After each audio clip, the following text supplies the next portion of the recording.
को आयो हौ कलिङदेनको बोल्छ त ए भाउजू पो आउनु भएछ है थुप्रै दिनमा आउनु भएछ भाउजू त नन्दको घरमा आएको आउनु भाउजू खबर कस्तो छ ए भाउजू खबर त छ नि हौ यस्तै उस्तै गरेर आमालाई कस्तो छ आमालाई त आज पनि अलिकति ए आमा बसिरहनु भएको रहेछ ए अनि के बिमार भएको थियो राम्रो भयो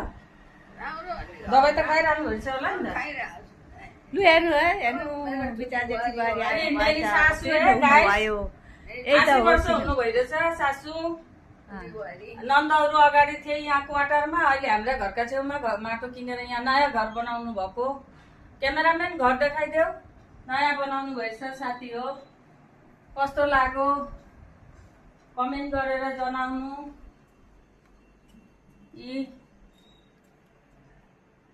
नयाँ बनाउनु भएको छ अहिले पनि बनिसकेको छैन अहिले नयाँ बना कति भयो आएको भयो नि 3 महिना जति भयो 3 महिना भयो नि 3 महिना भयो अनि आमालाई अहिले अनि के दबाईहरू त चलिरहेछ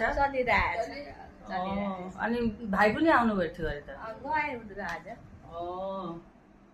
गए त्यही पनि जेठी भएर त आइपुगिरहेको थिएँ सोचाइ गऱ्यो होइन अनि कहाँ घरको नि त समय पाउनु पर्यो घरमा अब गरिदिने कोही छैन नि एक्लै बनामा नि एक्लै घरमा नि एक्लै त्यही त भयो सबैतिर एक्लै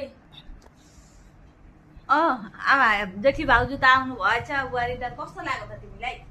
राम्रै लाग्यो नि भयो के लाग्छ अब बुहारी देख्न पाएँ भगवान्ले राखेका छन् त देख्न पाएँ भगवान्लाई चिरिमजिबी आयु दिउँ शान्ति होस् संसारमा लु है अब भाउजू म त चा पकाउनु पर्यो होला भाउजू थुप्रो चा खान्न अहिले भर्खर खाएर आएको जुस खानु न त हुन्छ जुस दिनु चा चाहिँ खान्न